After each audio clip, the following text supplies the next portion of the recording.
So, good morning. So, kuha tayo ng problem dito sa let reviewer.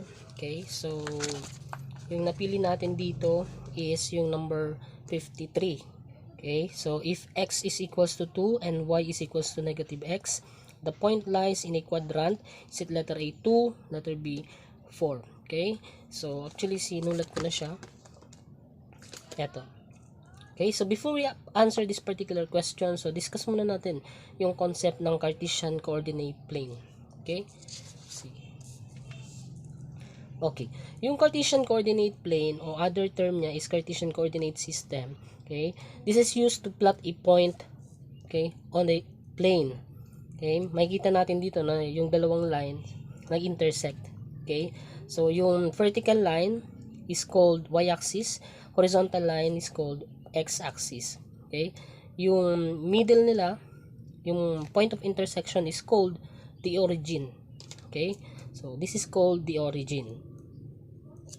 Okay.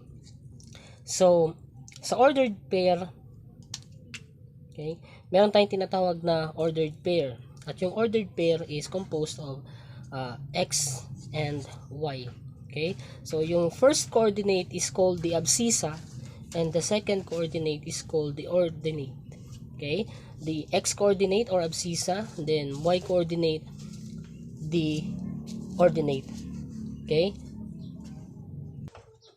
And this is composed of 4 quadrants. Okay? So quadrant 1, quadrant 2, quadrant 3, quadrant 4. Quadrant 1 kapag parehas positive, yung x positive, yung y positive din. Okay? So positive parehas. Quadrant 1 yon. Pag quadrant 2 naman, okay, since sa ordered pair mauna yung x, so yung x is negative, yung y naman is positive. Okay? So negative, positive. Pag quadrant 3 naman, mapapansin natin yung x negative, yung y naman negative din. Okay? Pag quadrant 4 naman, yung x is positive, yung y is negative. Okay? So again, ulitin ko, pag quadrant 1, parehas positive. Pag quadrant 2, yung x negative, yung y positive. Yung quadrant 3, parehas negative. And quadrant 4, positive yung x, negative yung y. Okay? Sige. Example. Anong quadrant yung ordered pair na 1 tsaka 3?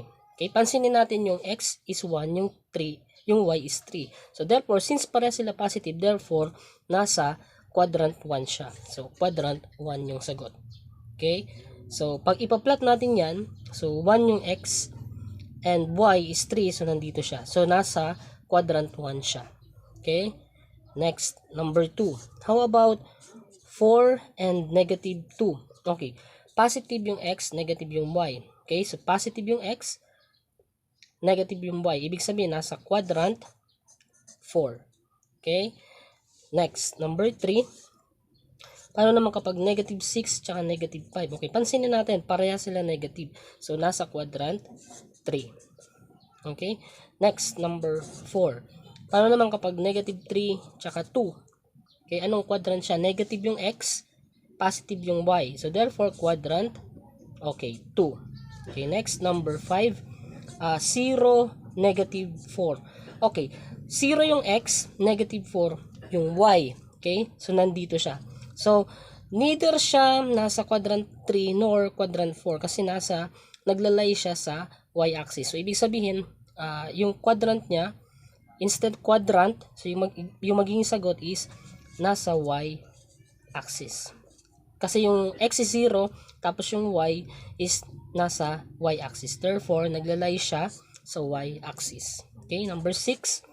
4, 0. Okay? Yung x is 0, yung y naman is, yung x is 4, yung y naman is 0. So, nandito siya. Okay? So, ibig sabihin, yung sagot niya is, saan siya naglalay? Sa x-axis. Okay? Kasi nandito siya. Okay? So, neither siya nasa quadrant 1 nor quadrant 4. Okay? Kasi 0 yung y, yung x is 4. Okay? So, kaya x-axis. Okay? Sige. So, I hope na intindihan. Okay? So, sagutan natin yung problem.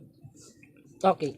So, yung x is 2. So, ibig sabihin, Yung unang ordered pair natin na x tsaka y, okay, yung value ng x is 2. Okay, so 2. Yung y daw is negative x. Eh, ano yung x? 2. So, ibig sabihin, negative 2. Okay, so, balik tayo doon. So, kapag positive yung x, negative yung y, positive yung x, negative yung y. So, anong quadrant? Answer, quadrant 4. Okay, nasa quadrant 4 siya. Answer, letter B. Okay, so naintindihan po? Okay, sige. Okay, so to better understand the topic, so please try to answer these exercises. Okay, so thank you.